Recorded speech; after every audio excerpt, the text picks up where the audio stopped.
leyes municipales aprobadas por concejales del Movimiento al Socialismo. Y para participar en este bloque coyuntural, tenemos la presencia de la concejal por el Movimiento al Socialismo, Roxana Pérez del Castillo, a quien le damos la cordial bienvenida y va a ayudarnos a dilucidar este tema el día de hoy. Leyes municipales aprobadas por concejales del MAS. Adelante, Omar Gómez. Muchísimas gracias, Henry. Muchísimas gracias a la concejal. Bienvenida a Televisión Universitaria, nuestras cartas sobre la mesa. Cartas sobre la mesa. Parece maravilloso, con un joker además ahí. Por si acaso. Siempre. Buenas noches, gracias por el espacio a todos y todas a través de las cámaras, saludarlos, que sea una buena noche y una buena semana. A ver, para ir en materia, ¿cómo anda el funcionamiento del Consejo Municipal? Yo creo que creo que tenemos un consejo diferente, ¿no? A partir de la composición que se tiene, creo que es la primera vez que se tiene por parte del oficialismo municipal una gobernabilidad que depende de una persona, ¿no? Y eso pone, digamos, en escenario otros elementos. Creo que tenemos concejales y concejalas interesantes que han venido proponiendo soluciones legislativas, pero también fiscalizaciones que no se habían visto con tanta relevancia, sobre todo comunicacional, pero también incidencia social, técnica y legal. Entonces creo que eso pone un contexto distinto. ¿Existe en ese consejo capacidad de consensos, como sería importante para construir institucionalidad y viabilizar planes o proyectos de ley, etcétera, que beneficien a la sociedad en su conjunto? Mira, a pesar de que políticamente se ha tratado de vender la idea de que no, lo cierto es que sí, porque nosotros somos minoría. No podríamos aprobar una sola ley si es que alguien de parte del alcalde, del señor Arias, del Somos Pueblo o por el Bien Común, coincide en que estamos haciendo algo bien. Y el 90% de las leyes que se han promulgado y publicado en nuestro municipio en esta gestión, en este casi año, son propuestas del MAS y PCP. Ahora, entonces, sí, algo estamos coincidiendo. Lo que pasa es que se vende políticamente otra historia. Claro. Ahora, yo decía esto porque en algún momento hubo una fuerte acción política contra una ley en particular. ¿Cuál fue la razón por que se tumbara esa ley? En realidad creo que fue una ley totalmente errática. En todos los sentidos, el momento, el contexto legal, el contexto social, y te voy explicando cada una de ellas. Primero, la ley 482 establece a través de su numeral 18 del artículo 16 que es competencia exclusiva del Consejo el poder modificar, crear, impuestos, tasas y patentes. Es decir, el Ejecutivo no puede hacer eso. Por razones obvias, él es el que recauda, entonces no puede ser juez y parte. Y eso te lo dice la norma. Lamentablemente el Ejecutivo está muy mal asesorado. El señor Arias ha omitido esta ley y lo que ha hecho es emitir una resolución administrativa. Pero no es solamente eso, sino que esta resolución administrativa trataba de actualizar 14 años en un año. No le puedes trasladar una responsabilidad de 14 años a la población por algo que no ha hecho una autoridad. Por razones lógicas, pero sobre todo por principios constitucionales que rigen la política fiscal. Entre ellos, la gradualidad, que de nuevo establece que tú no puedes indexar, no puedes modificar y no puedes tratar de actualizar, porque así lo denominaban, 14 años en un año. El segundo es la proporcionalidad. Nadie puede pagar más de lo que tiene. Y lo cierto es que estamos atravesando una pandemia que ha gatillado una crisis económica. Y el tercero es el de la transparencia. Y es que en nuestro municipio no se ha cambiado el contrato con la empresa que recoge la basura, lo que significa que los costos siguen siendo los mismos, no se ha incrementado, no se ha mejorado la calidad de servicios. Es más, muchas laderas de nuestro municipio tienen un abandono profundo por parte de este servicio tan importante, que además tiene una incidencia sobre el impacto medioambiental, que está vinculado ahora también con siempre está vinculado con la salud, pero más en el contexto. Y finalmente, pues socialmente no puedes meterle la mano al bolsillo a la población tratando de buscar tener más recaudos. Pero además la idea no no era ni siquiera vertirlo en mejores condiciones de salud, en mayores obras, sino era quitar la subvención que está además pactada así a través del contrato que se suscribió hace mucho tiempo. Claro. Entonces, no había un contexto social, como lo digo, tampoco había un contexto legal y mucho menos constitucional. Se equivocaron. Y esa es la razón por la cual nosotros iniciamos este reclamo. Pero no hemos sido solo nosotros. La FEJUVE ha salido a las calles, hemos tenido heridos y de verdad que siempre que me preguntan esto saludo a los compañeros de la FEJUVE, al hermano Justino Apaza, porque realmente ellos sentían, tenemos que entender que el alcalde primero decía son centavos y cuando hemos abrogado decía no, ahora son millones, ¿no? No pues, pero digamos que fueran centavos, que no lo eran. Los centavos hacen la diferencia para que una familia coma o no coma. Ahora, yo quisiera entrar, por lo menos brevemente, a estas leyes que se han aprobado. ¿Qué ventajas tiene para el ciudadano específicamente? Así muy puntual. Claro que sí. Mira, además de esta abrogación que bueno ya ha pasado a la historia y ya está en vigencia, tenemos la promulgación de 7 leyes que son muy buenas para la población. Tenemos la ley del Internet gratuito. La propongo, yo soy la proponente de esta ley porque la digitalización de la educación ha promovido brechas digitales muy profundas. Sí. Y no podemos hablar del ejercicio igualitario del derecho a la educación si no empezamos a entender que la familia no tiene la platita para bajar los megas. ¿En qué lugares van a disponer? Las unidades educativas van a tener internet gratuito y además estamos, porque esto estaba vigente desde el 2018, pero no se hacía caso. Se tiene una resolución emitida por Revilla que establece esta obligación. Pero nosotros hemos ido más allá y hemos solicitado que se tengan plataformas digitales donde los niños, niñas y adolescentes puedan acceder a la educación de manera gratuita. Ahora, ¿hay el presupuesto como para absorber esto? Se tiene la fuente de financiamiento, es la misma fuente de financiamiento con la que se paga agua, luz, teléfono. Las telecomunicaciones son un servicio básico y está contemplado. Pero además de eso, hay que ser creativos. Digamos que no hubiera la fuente de financiamiento, les hemos hecho una propuesta adicional incluso de incentivos a través de lo que es la responsabilidad social empresarial, que eso está vigente dentro del marco constitutivo de los operadores de nuestro país y que están vigentes en el municipio de La Paz. La segunda ley era de reactivación económica para el macrodistrito periférica. Yo soy representante del macrodistrito periférica y tenemos que hablar de reactivación económica y para eso tenemos que entender los contextos y características de cada macrodistrito. El macrodistrito periférica es netamente industrial, generador de empleos y amerita que el Ejecutivo pues tenga un plan, un programa específico para... ¿Cuáles son los temas destacados de este plan de reactivación? Este plan, esta ley estaba además vinculada con otra ley que hablaba de lo que es el parque industrial, por ejemplo, donde nosotros no decíamos tiene que haber un parque industrial, sino le decíamos a través de la ley, por favor Ejecutivo, haga un estudio técnico, ¿no?, de diseño para ver si es viable tener un parque industrial dentro del macro distrito periférica.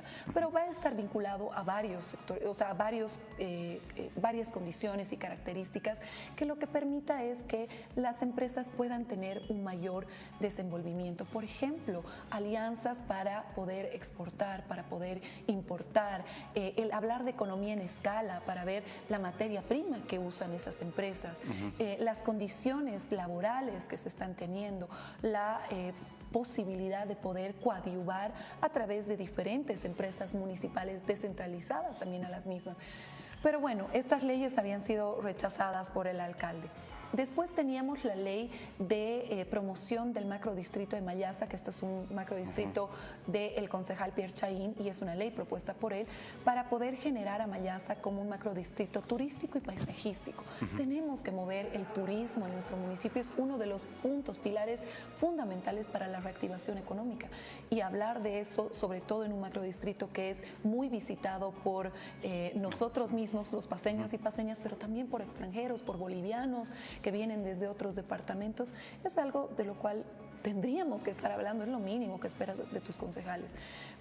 Teníamos otra ley que era la abrogación del decreto municipal 031, El decreto municipal 031, parecido a la tasa de aseo, es un decreto municipal mediante el cual el alcalde trataba de afectar derechos adquiridos sociolaborales de los trabajadores y trabajadoras del municipio, generando trabajadoras y trabajadores de primera y de segunda, pero afectando en general las luchas históricas que han costado sangre y demás.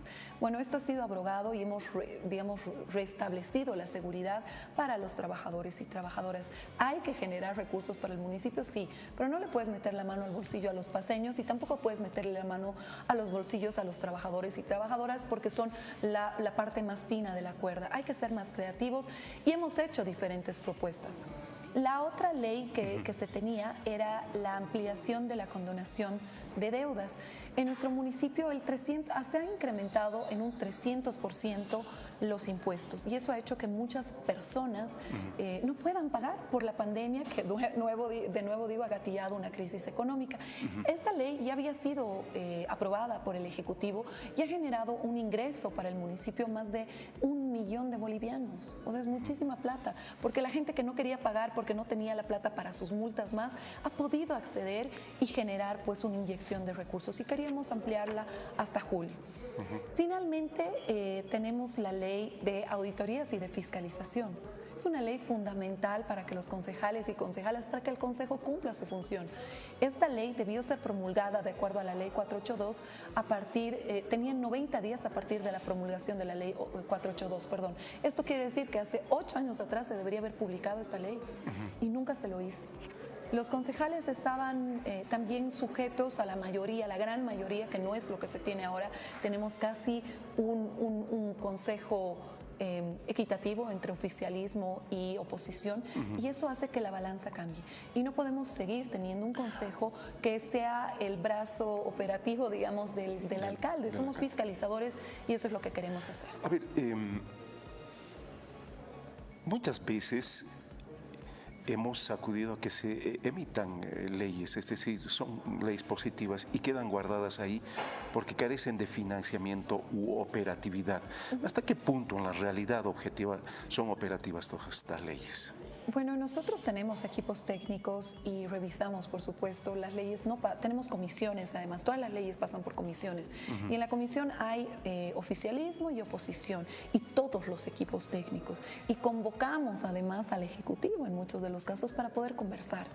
Entonces, sería absurdo aprobar una ley sin fuente de financiamiento, es decir, una ley muerta, o que no tenga, digamos, una proyección. Lo que sí me preocupa, estas leyes tienen todo esto, ¿ya? Lo que sí me preocupa es la voluntad política. Claro. ¿No? Eso sí puede ser un óbice y sería muy lamentable que sigan empecinados en una posición mezquina. Pero el Consejo tiene instrumentos, ¿no? Es decir, no es que apruebas la ley y de repente el alcalde se hace, o el Ejecutivo decide. Bueno, hasta ahorita no han sido publicadas, por ejemplo, ¿no? Deberían haber sido publicadas a partir de las 48 horas. Eso se vencía el jueves de la semana pasada, estamos viernes, estamos lunes y espero que no pasemos más porque vamos a tener que accionar legalmente para obligarlos a cumplir su función. A ver, hay algunos temitas que me preocupan y lo digo de haberlo vivido inclusive en tema de la alcaldía. ¿Qué puede hacer el Consejo Municipal cuando, por ejemplo, yo quiero hacer una construcción, hacer cualquier cosa con mi inmueble y me resulta más complicado seguir el curso legal que hacerlo ilegalmente, porque te ponen miles de trabas en todo?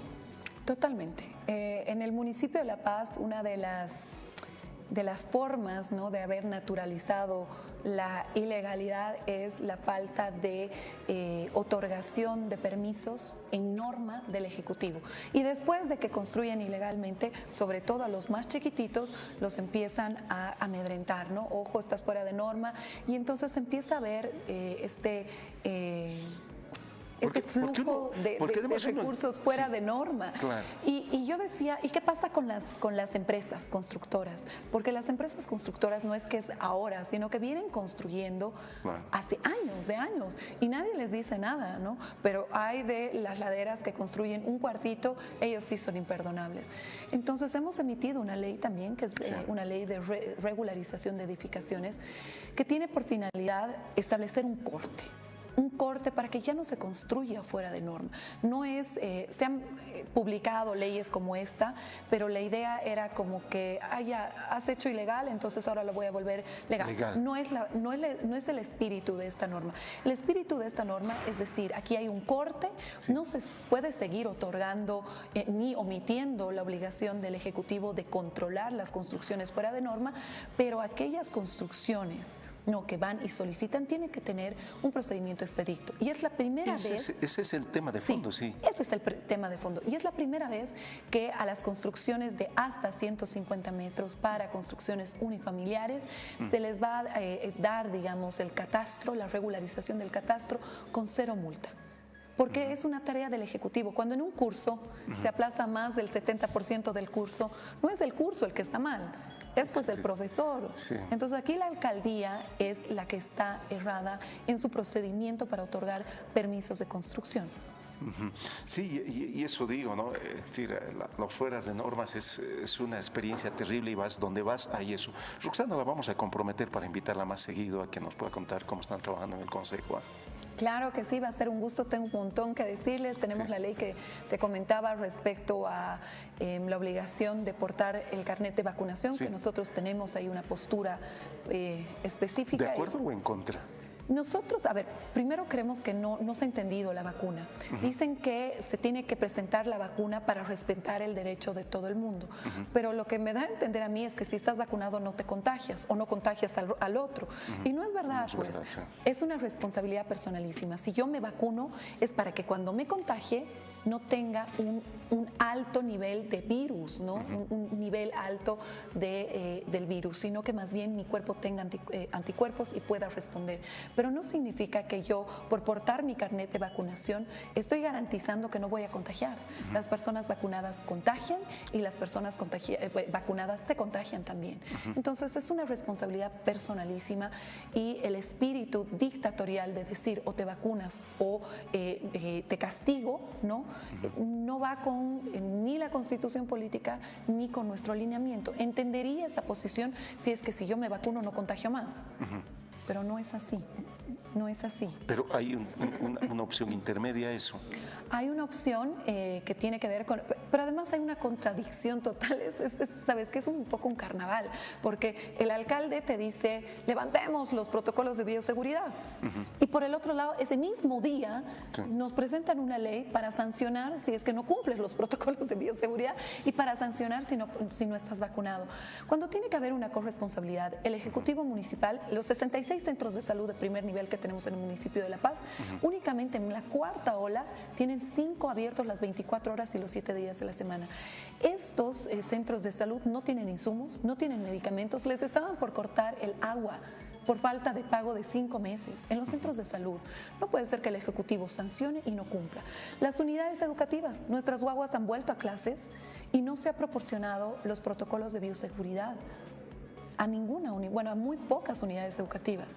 Y esto es una omisión por parte del Ejecutivo. Tiene que cumplir su función y tiene que dar cámaras de desinfección, tiene que dar barbijos y alcohol mínimamente, pero también ver que tengan pues lavamanos las unidades educativas. Yo he visitado unidades educativas que tienen 3 lavamanos para 400 alumnos. Es terrible. Es una burla.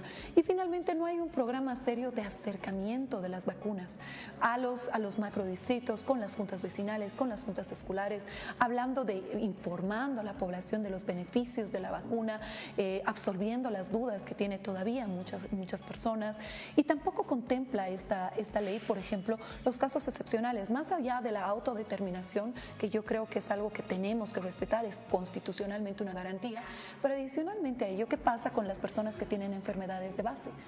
¿Qué van a hacer? O sea, ¿qué presentas? ¿No? Y no hay esas contemplaciones. Entonces tiene que haber una corresponsabilidad del Ejecutivo y tiene que haber también una comprensión del contexto que está viviendo nuestra población y no pensar que porque somos o tenemos la posibilidad de ejercitar el poder arbitrariamente y sancionar y atemorizar a la población, que ha pasado eso el 2019 y lo hemos vivido y no ha evitado que la gente muera, ¿no es cierto? Entonces, esa ley no tiene pies ni cabeza para mí, a pesar de que estoy de acuerdo con que hay que cuidarnos, que hay que respetar los protocolos de bioseguridad. Yo personalmente estoy de acuerdo con las vacunas, pero que tenemos que tener una visión integral y transversal. Roxana, muchísimas gracias por la visita. La vamos a volver a convocar, tenga la certeza. Muchísimas gracias y buenas noches a todos.